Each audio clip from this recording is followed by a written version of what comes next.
اچھا بھائی، قرآن پڑھتے ہوئے ہونٹ ہلانا کیا ضروری ہے؟ کیا قرآن پڑھتے ہوئے ہونٹوں کو ہلا کر آواز سے پڑھنا ضروری ہے؟ نجم اوکاڑا سے نہیں جی، آواز سے پڑھنا ضروری نہیں ہے، آہستہ آواز میں بھی پڑھ سکتے ہیں، لیکن ہونٹ کا ہلنا ضروری ہے۔ دل دل میں پڑھیں گے تو تلاوت کا ثواب نہیں ملے گا۔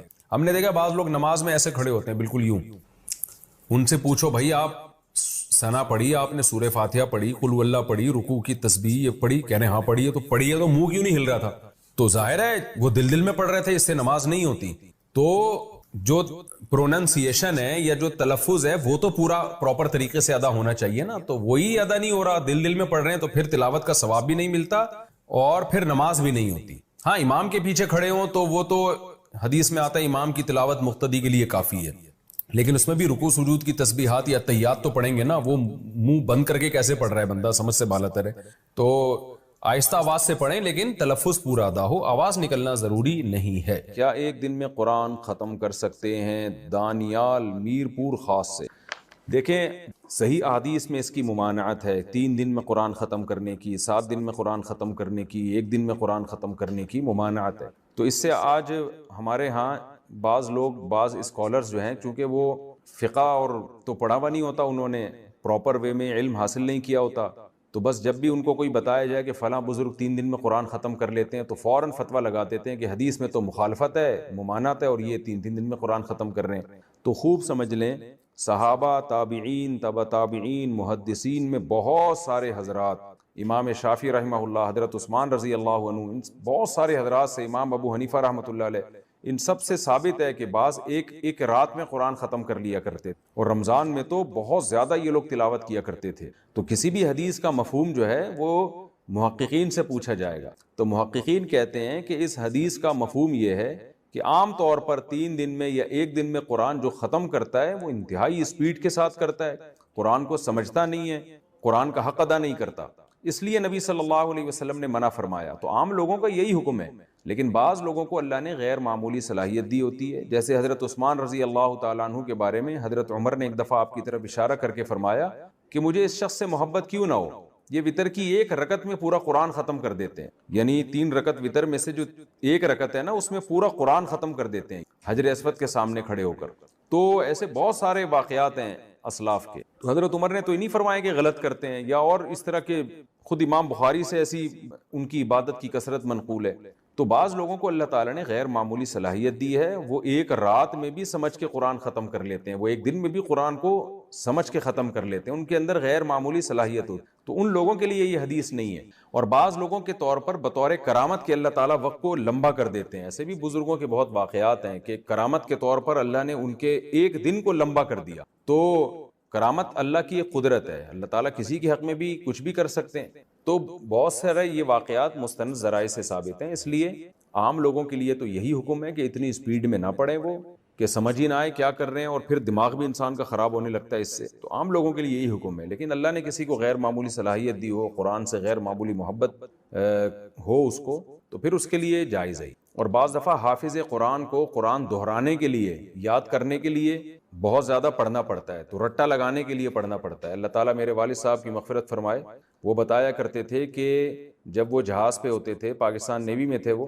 کہتے ہیں شپ پہ جب ہم ہوتے تھے سفر میں، تو میں بعض دفعہ فارغ ہوتا تھا تو روزانہ 1 قرآن میں ختم کرتا تھا، اور 30 دن تک انہوں نے 30 قرآن پھر ختم کیے اس طریقے سے۔ تو اگر کسی کے اندر صلاحیت ہے اور کسی کو اللہ نے قوت دی ہے، جذبہ دیا ہے، تو اس میں کوئی حرج نہیں ہے، لیکن عام حکم عام لوگوں کے لیے یہی ہے کہ وہ اتنی جلدی قرآن ختم نہ کریں، 3 دن سے کم از کم زیادہ اس کو کریں، تاکہ اس کو صحیح طرح سے پڑھا جا سکے، اس کو سمجھا جا سکے۔ قرآن کی تلاوت کیسے کریں؟ عدنان صاحب گجرات سے پوچھتے ہیں، قرآن مجید کی تلاوت تیز رفتار میں کی جائے یا دھیمی رفتار میں؟ اگر تیز رفتار میں کی جائے تو کم وقت میں زیادہ تلاوت ہو جاتی ہے، نیز آواز تیز ہو یا کم ہو۔ عدنان بھائی، خواتین اگر تلاوت کریں تو ان کو تو دھیمی آواز سے کرنی چاہیے، اونچی آواز سے نہیں کرنی چاہیے۔ مرد اگر تلاوت کرے تو اونچی آواز سے تلاوت کرنی چاہیے، اتنی اونچی نہ ہو کہ لوگ ڈسٹرب ہونا شروع ہو جائیں، گھر کے افراد پریشان ہوں، لیکن اس کی بڑی برکت ہوتی ہے۔ گھر میں جب اونچی آواز سے تلاوت ہوتی ہے تو حدیث سے یہ بات ثابت ہے کہ اس سے شیاطین کے اثرات گھر میں ختم ہوتے ہیں، فرشتے اس تلاوت کو سنتے ہیں، اس سے برکتیں ہوتی ہیں۔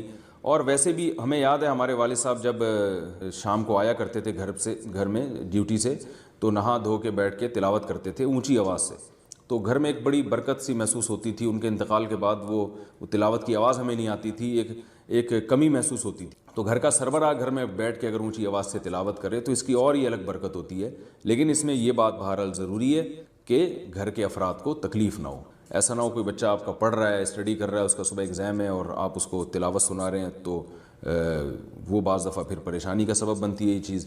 رہا یہ مسئلہ کہ اسپیڈ میں تلاوت کی جائے یا آہستہ رفتار سے, اسپیڈ میں بھی تلاوت کر سکتے ہیں, اور اگر آپ سمجھتے ہیں اس سے زیادہ تلاوت ہو جائے گی تو تیز رفتاری سے تلاوت کریں.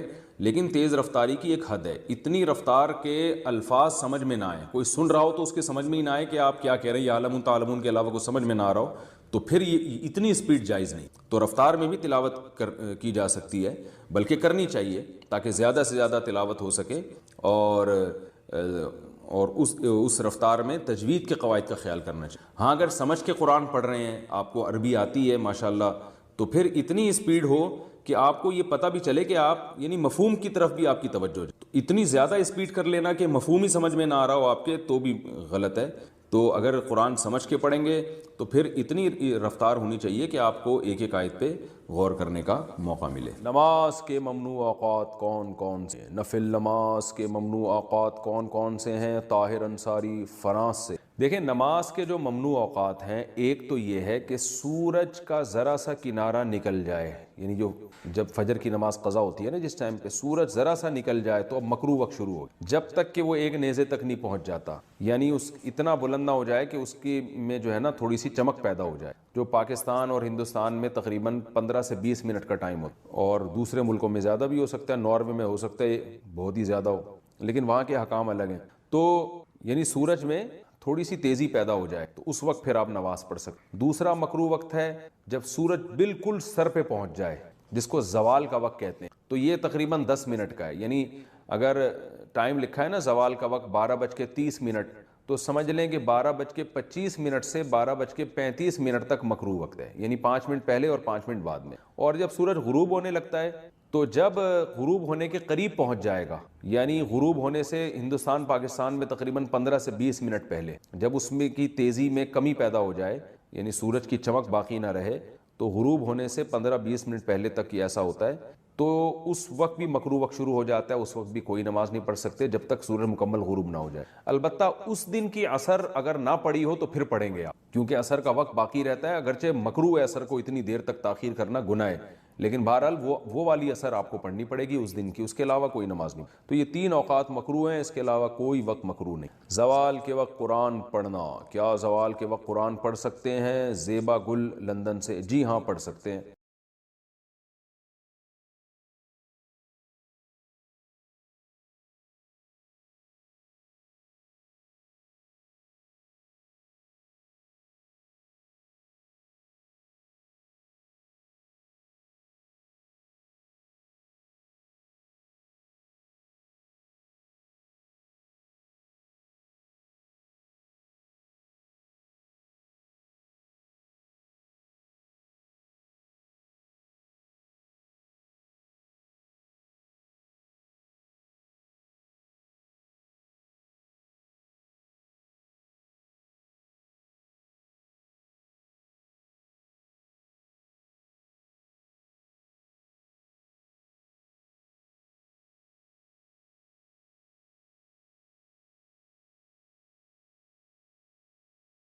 کئی سال کے سجدہ تلاوت واجب ہوں تو کیسے ادا کریں؟ اگر کسی شخص نے پچھلے 8 سالوں سے اب تک لا علمی کی وجہ سے سجدہ تلاوت ادا نہ کیا ہو تو اس کے لیے کیا حکم ہوگا؟ محمد عرفان اعظم گڑھ. بھائی سارے سجدے کر لے, کتنا ٹائم لگتا ہے؟ اندازہ لگا لے کتنے سجدے واجب ہوں گے. زیادہ 500 ہوں گے, 1000 ہوں گے, 1500 ہوں گے. تو کیا ہے اس میں, روزانہ ہر نماز کے ساتھ تھوڑے تھوڑے کرتا رہے. لیکن نمازوں کے بعد مسجد میں سجدہ کرنا مکروہ ہے, کیونکہ لوگ اس کو پھر سنت عمل سمجھتے ہیں.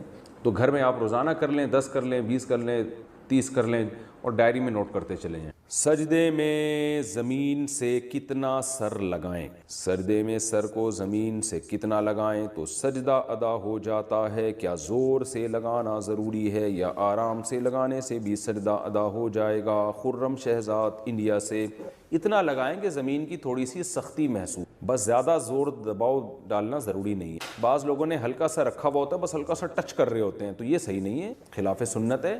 جیسے آپ گدے پہ سجدہ کر رہے ہیں یا روئی کے اس پہ, تو آپ کو پھر تو زیادہ دبانا پڑے گا سر کو, تاکہ تھوڑی سی سختی محسوس. تو اتنا کہ ہلکی سی زمین کی سختی محسوس ہو جائے, اتنا کافی ہے. صرف ٹچ کرنا نہیں ہے کہ آپ کا سر زمین سے ہلکا سا ٹچ ہو جائے, یہ خلاف سنت. عصر کے بعد سجدہ تلاوت کا حکم. عصر کے بعد تلاوت کرتے ہوئے آیت سجدہ آ جائے تو کیا سجدہ تلاوت کر سکتے ہیں؟ ریان محمد عادل لکھنؤ سے. زیادہ تر لوگ انڈیا سے سوال پوچھتے ہیں. جناب ریان محمد عادل صاحب, سجدے کی نماز, عصر کی نماز کے بعد سجدہ تلاوت بہرحال کر سکتے, چاہے اسی وقت سجدے کی آیت پڑھی ہو یا پہلے پڑھی ہوئی, کیونکہ عصر کی نماز کے بعد نوافل جائز نہیں ہے, سجدہ تلاوت جائز ہے. البتہ جب مکروہ وقت شروع ہو جاتا ہے, جو انڈیا پاکستان میں سورج غروب ہونے سے 15 منٹ پہلے, تو اس مکروہ وقت میں پھر آپ کے لیے سجدہ تلاوت بھی جائز نہیں. ہاں اگر اسی وقت سجدے والی آیت پڑھی ہے تو فوراً کر سکتے ہیں, لیکن پہلے پڑھی ہوئی ہے تو اس وقت مکروہ وقت میں آپ سجدہ تلاوت بھی نہیں کر سکتے.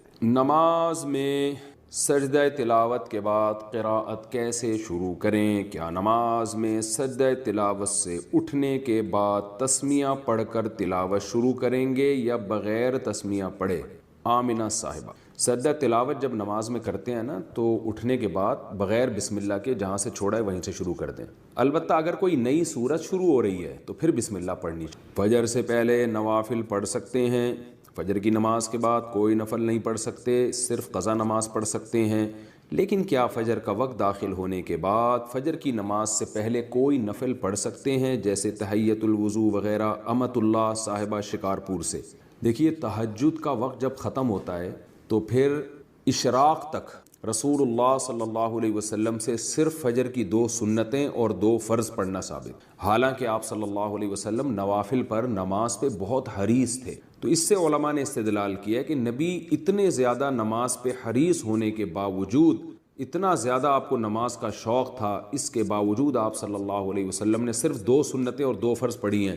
تو علماء کہتے ہیں اس سے پتہ چلتا ہے کہ صرف یہی پڑھی جائیں گی, اس کے علاوہ پڑھنا مکروہ ہے, ناپسندیدہ. تو جب صبح صادق کا وقت شروع ہو جائے تو آپ پھر کوئی نوافل نہیں پڑھ سکتے سوائے فجر کی 2 سنت. البتہ وہ نوافل جن کا کوئی سبب ہو, جیسے کسی نے وضو کیا ہے تو تحیۃ الوضو پڑھنا, یا مسجد میں داخل ہوا تو تحیۃ المسجد پڑھنا, تو یہ امام شافعی اور دوسرے امام احمد بن حنبل کے نزدیک تو یہ جائز ہے. لیکن امام ابو حنیفہ کے نزدیک, یعنی حنفیہ کے نزدیک, یہ بھی جائز نہیں ہے, کیونکہ وہ کہتے ہیں یہ بھی نوافل ہے.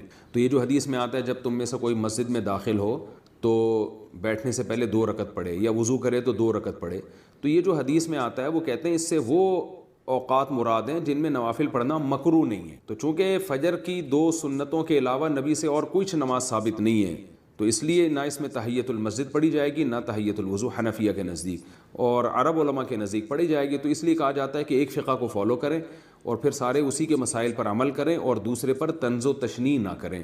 ہر ایک کے پاس دلیل ہے اور ہر ایک اس سے استدلال کر رہا ہے. تو حنفیہ کے جو فقہ حنفی کو فالو کرتے ہیں, بر صغیر میں زیادہ تر لوگ فقہ حنفی کو ہی فالو کرتے ہیں, تو اس لیے وہ نہ کریں یہ کام. دونوں کے پاس دلائل ہیں, دونوں کے پاس حدیثیں ہیں. تو البتہ نبی سے بہرحال صراحتاً یہ ثابت نہیں ہے کہ آپ صلی اللہ علیہ وسلم نے صبح صادق کے بعد تحیۃ الوضو پڑھی ہو یا تحیۃ المسجد پڑھی ہو. آپ سے صرف 2 رکعت سنت موقدہ پڑھنا ثابت ہے. ہاں, اس سنت میں ہی تحیۃ الوضو کی نیت کی جا سکتی ہے, تحیۃ المسجد کی نیت بھی کی جا سکتی ہے. آپ جب مسجد میں آئے تو آتے ہی فجر کی 2 سنتیں جو آپ پڑھیں گے تو اسی میں تحیۃ الوضو کی نیت بھی کر لیں, تحیۃ المسجد کی نیت بھی کر لیں, تو ایک تیر سے 3 شکار ہو جائیں گے, ثواب ملے گا. سجدے میں استغفار پڑھنے کا حکم. کیا سجدے میں تسبیح کے ساتھ استغفر اللہ پڑھ سکتے ہیں؟ عابد صاحب پشاور سے. جی پڑھ سکتے ہیں, کوئی حرج نہیں ہے.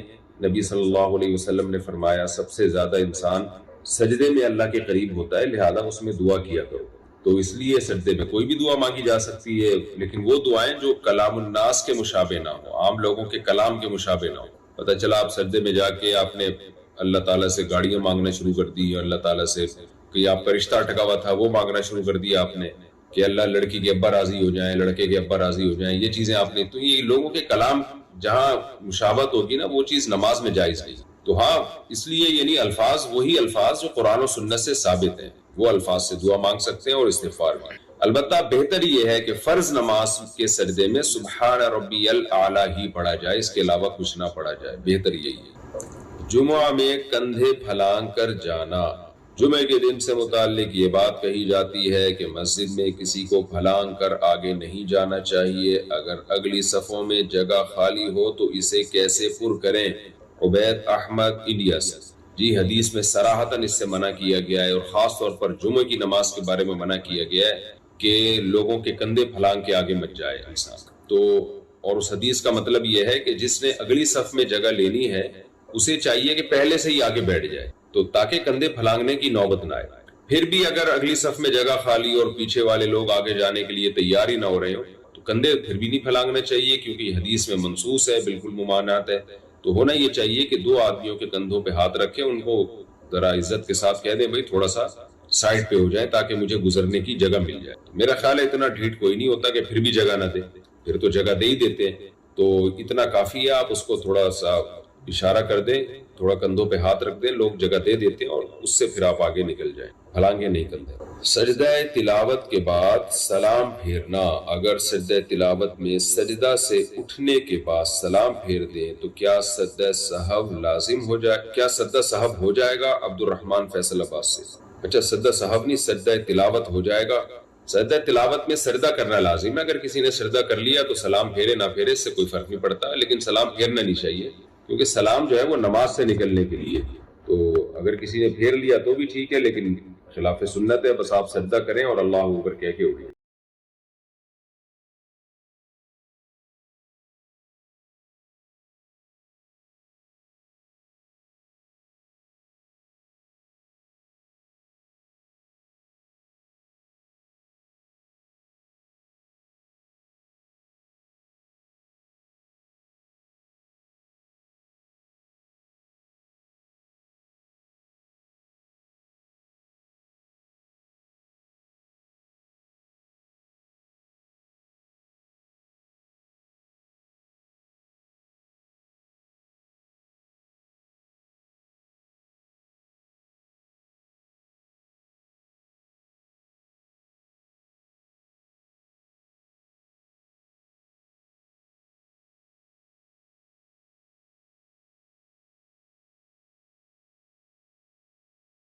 عزیز الرحمن ڈیرہ مراد جمالی سے، کیا قرآن مجید پڑھتے وقت جب آیت سجدہ پڑھی جائے تو کیا فوراً سجدہ کرنا چاہیے یا تلاوت ختم کرنے کے بعد کرنا چاہیے، یا قرآن مکمل کرنے کے بعد سب ایک ساتھ کرنے چاہیے؟ دیکھیں عزیز الرحمن صاحب، سب طرح سے جائز ہے، لیکن جو سنت طریقہ ہے وہ یہ ہے کہ جب آیت سجدہ پڑھی فوراً سجدہ۔ نبی صلی اللہ علیہ وسلم کا معمول یہی تھا، جیسے ہی آپ نے قرآن مجید میں سجدے کی آیت پڑھی فوراً سجدہ کر لی۔ مکروہ وقت ہو تو اس وقت بھی سجدہ کیا جا سکتا ہے، اگر اسی وقت آیت پڑھی ہے، یعنی آیت پڑھی فوراً سجدہ کیا، تو پھر اس میں نہ دیکھیں مکروہ وقت ہے یا نہیں، لیکن اگر اس وقت آپ نے سجدہ نہیں کیا تو پھر مکروہ وقت میں، یعنی زوال کے وقت میں، سورج نکلتے ہوئے، سورج غروب ہوتے ہوئے، پھر سجدہ جائز نہیں ہے۔ البتہ سجدہ تلاوت فجر کی نماز اور عصر کی نماز کے بعد کیا جا سکتا ہے۔ کئی سال کے سجدہ تلاوت واجب ہوں تو کیسے ادا کریں؟ اگر کسی شخص نے پچھلے 8 سالوں سے اب تک لا علمی کی وجہ سے سجدہ تلاوت ادا نہ کیا ہو تو اس کے لیے کیا حکم ہوگا؟ محمد عرفان اعظم گڑھ۔ بھائی سارے سجدے کر لے، کتنا ٹائم لگتا ہے؟ اندازہ لگا لے کتنے سجدے واجب ہوں گے، زیادہ 500 ہوں گے، 1000 ہوں گے، 1500 ہوں گے، تو کیا ہے اس میں؟ روزانہ ہر نماز کے ساتھ تھوڑے تھوڑے کرتا رہے، لیکن نمازوں کے بعد مسجد میں سجدہ کرنا مکروہ ہے، کیونکہ لوگ اس کو پھر سنت عمل سمجھتے ہیں۔ تو گھر میں آپ روزانہ کر لیں، 10 کر لیں، 20 کر لیں، 30 کر لیں، اور ڈائری میں نوٹ کرتے چلیں۔ سجدے میں زمین سے کتنا سر لگائیں؟ سجدے میں سر کو زمین سے کتنا لگائیں تو سجدہ ادا ہو جاتا ہے؟ کیا زور سے لگانا ضروری ہے یا آرام سے لگانے سے بھی سجدہ ادا ہو جائے گا؟ خرم شہزاد انڈیا سے۔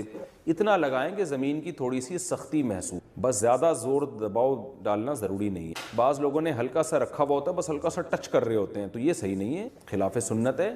جیسے آپ گدے پہ سجدہ کر رہے ہیں یا روئی کے اس پہ، تو آپ کو پھر تو زیادہ دبانا پڑے گا سر کو تاکہ تھوڑی سی سختی محسوس، تو اتنا کہ ہلکی سی زمین کی سختی محسوس ہو جائے، اتنا کافی ہے۔ صرف ٹچ کرنا نہیں ہے کہ آپ کا سر زمین سے ہلکا سا ٹچ ہو جائے، یہ خلاف سنت۔ عصر کے بعد سجدہ تلاوت کا حکم۔ عصر کے بعد تلاوت کرتے ہوئے آیت سجدہ آ جائے تو کیا سجدہ تلاوت کر سکتے ہیں؟ ریان محمد عادل لکھنؤ سے۔ زیادہ تر لوگ انڈیا سے سوال پوچھتے ہیں۔ جناب ریان محمد عادل صاحب سجدے کی نماز عصر کی نماز کے بعد سجدہ تلاوت بہرحال کر سکتے، چاہے اسی وقت سجدے کی آیت پڑھی ہو یا پہلے پڑھی ہوئی، کیونکہ عصر کی نماز کے بعد نوافل جائز نہیں ہے، سجدہ تلاوت جائز ہے۔ البتہ جب مکروہ وقت شروع ہو جاتا ہے، جو انڈیا پاکستان میں سورج غروب ہونے سے 15 منٹ پہلے، تو اس مکروہ وقت میں پھر آپ کے لیے سجدہ تلاوت بھی جائز نہیں۔ ہاں اگر اسی وقت سجدے والی آیت پڑھی ہے تو فوراً کر سکتے ہیں، لیکن پہلے پڑھی ہوئی ہے تو اس وقت مکروہ وقت میں آپ سجدہ تلاوت بھی نہیں کر سکتے۔ نماز میں سجدہ تلاوت کے بعد قراءت کیسے شروع کریں؟ کیا نماز میں سجدہ تلاوت سے اٹھنے کے بعد تسمیہ پڑھ کر تلاوت شروع کریں گے یا بغیر تسمیہ پڑھے؟ آمنہ صاحبہ، سجدہ تلاوت جب نماز میں کرتے ہیں نا تو اٹھنے کے بعد بغیر بسم اللہ کے جہاں سے چھوڑا ہے وہیں سے شروع کر دیں۔ البتہ اگر کوئی نئی سورت شروع ہو رہی ہے تو پھر بسم اللہ پڑھنی چاہیے۔ فجر سے پہلے نوافل پڑھ سکتے ہیں، فجر کی نماز کے بعد کوئی نفل نہیں پڑھ سکتے، صرف قضا نماز پڑھ سکتے ہیں۔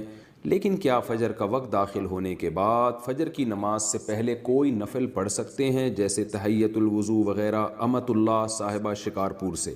دیکھیے تہجد کا وقت جب ختم ہوتا ہے تو پھر اشراق تک رسول اللہ صلی اللہ علیہ وسلم سے صرف فجر کی 2 سنتیں اور 2 فرض پڑھنا ثابت، حالانکہ آپ صلی اللہ علیہ وسلم نوافل پر نماز پہ بہت حریص تھے۔ تو اس سے علماء نے استدلال کیا کہ نبی اتنے زیادہ نماز پہ حریص ہونے کے باوجود، اتنا زیادہ آپ کو نماز کا شوق تھا، اس کے باوجود آپ صلی اللہ علیہ وسلم نے صرف 2 سنتیں اور 2 فرض پڑھی ہیں۔ تو علماء کہتے ہیں اس سے پتہ چلتا ہے کہ صرف یہی پڑھی جائیں گی، اس کے علاوہ پڑھنا مکروہ ہے، ناپسندیدہ۔ تو جب صبح صادق کا وقت شروع ہو جائے تو آپ پھر کوئی نوافل نہیں پڑھ سکتے سوائے فجر کی 2 سنت۔ البتہ وہ نوافل جن کا کوئی سبب ہو، جیسے کسی نے وضو کیا ہے تو تحیۃ الوضو پڑھنا، یا مسجد میں داخل ہوا تو تحیۃ المسجد پڑھنا، تو یہ امام شافعی اور دوسرے امام احمد بن حنبل کے نزدیک تو یہ جائز ہے، لیکن امام ابو حنیفہ کے نزدیک یعنی حنفیہ کے نزدیک یہ بھی جائز نہیں ہے، کیونکہ وہ کہتے ہیں یہ بھی نوافل ہے۔ تو یہ جو حدیث میں آتا ہے جب تم میں سے کوئی مسجد میں داخل ہو تو بیٹھنے سے پہلے 2 رکعت پڑھے، یا وضو کرے تو 2 رکعت پڑھے، تو یہ جو حدیث میں آتا ہے وہ کہتے ہیں اس سے وہ اوقات مراد ہیں جن میں نوافل پڑھنا مکروہ نہیں ہے۔ تو چونکہ فجر کی 2 سنتوں کے علاوہ نبی سے اور کچھ نماز ثابت نہیں ہے، تو اس لیے نہ اس میں تحیۃ المسجد پڑھی جائے گی نہ تحیۃ الوضو، حنفیہ کے نزدیک، اور عرب علماء کے نزدیک پڑھی جائے گی۔ تو اس لیے کہا جاتا ہے کہ ایک فقہ کو فالو کریں اور پھر سارے اسی کے مسائل پر عمل کریں اور دوسرے پر طنز و تشنیع نہ کریں۔